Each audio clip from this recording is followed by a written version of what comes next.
Bom dia.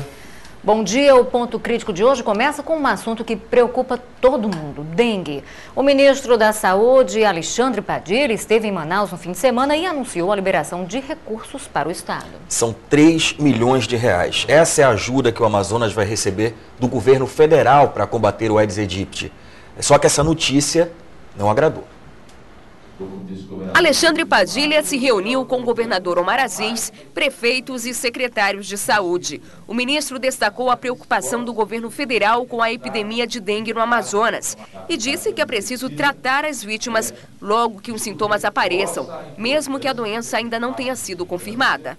No primeiro sinal e sintoma, já se caracteriza a suspeita de dengue, sobretudo numa epidemia como essa, e se começa a conduta de imediato.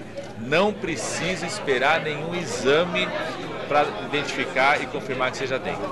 O Amazonas foi o 5º estado visitado pelo ministro, que já disponibilizou 3 milhões de reais para 60 novos leitos em Manaus e anunciou vai liberar mais verbas para a prevenção e tratamento da dengue em todo o estado. O que nós vamos autorizar de imediato, que é uma parte para insumos, medicamentos, equipamentos para montar a sala de hidratação, que são cerca de 3 milhões e 100 de reais, ou seja, mais 3 milhões e 100 reais para isso. E mês a mês nós vamos acompanhando a necessidade de ampliação de médicos plantonistas. Para o governador do Amazonas, a intenção do Ministério da Saúde é boa, mas a ajuda não é suficiente. Precisa de mais, nós sabemos da extensão. Você está falando num estado com 1,5 milhão de quilômetros quadrados. Nós estamos falando num estado que as dificuldades de acesso é muito grande. Omar Aziz garantiu recursos da ordem de 25 milhões de reais para os municípios mais afetados pela dengue. A partir desta semana, mais 12 unidades básicas de saúde da prefeitura vão passar a atender até às 10 horas da noite. Depois da reunião, o ministro Alexandre Padilha visitou um SPA e viu de perto os problemas da rede pública na capital. Hospital lotado e muitas reclamações, como a de Dona Ana, que chegou às 9 horas da manhã com suspeita de dengue e até 1 da tarde não tinha sido atendida. Com muita dor de cabeça, febre, vômito, tudo, entendeu? Dor no corpo todinho, né? E o que disseram? Não dá nada, agora que vão atender, né? Acho que é por causa do que fizeram aqui é que eles estão atendendo agora. Vão atender, né? Começar a atender. E ficou programada para a próxima sexta-feira uma grande mobilização. Nesse dia, as escolas vão parar as aulas e os alunos e professores vão às ruas, junto com os movimentos sociais, escolas de samba e igreja, na tentativa de conscientizar a população sobre a prevenção da dengue. Pois é, e olha só isso, mais de 4 mil casos de dengue já foram confirmados no Amazonas, a maioria aqui na capital. 9 pessoas morreram. O último caso foi neste fim de semana, a vítima um menino de 13 anos. E o ministro da Saúde ainda acha que com 3 milhões de reais se consegue combater a doença.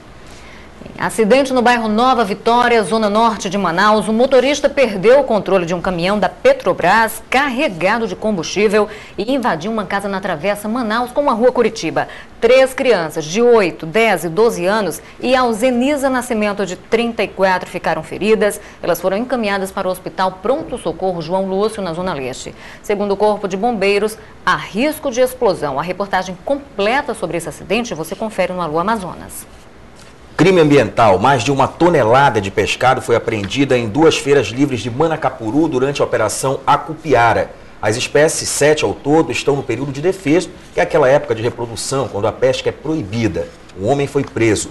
Os peixes serão doados para a Casa Dom Jackson Damasceno. Pois aí, atenção você estudante, acontece a segunda prova hoje do vestibular da Universidade do Estado do Amazonas. Os portões de todas as escolas onde o exame será aplicado serão fechados à 1 da tarde. Por isso, você que vai fazer a prova, saia de casa cedo, muita atenção e não esqueça de levar o documento, o cartão de confirmação da inscrição, hein? O gabarito das provas de ontem já está no site da instituição. De dengue no início do programa, mas a doença não é a única preocupação desse período chuvoso. Nesta época, surge um outro problema que coloca em risco a vida de centenas de pessoas. Pois é, em Manaus há mais de 100 áreas de risco e quem mora nesses locais convive com o medo e a insegurança.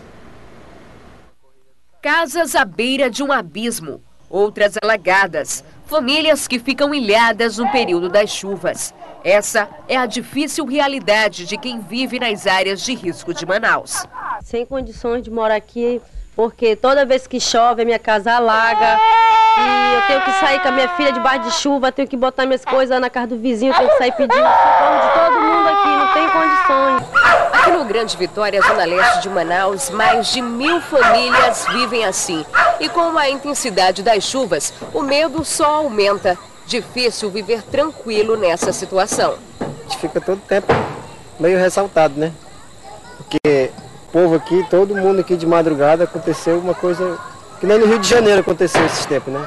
Você via pessoas chorando e gritando e pedindo socorro.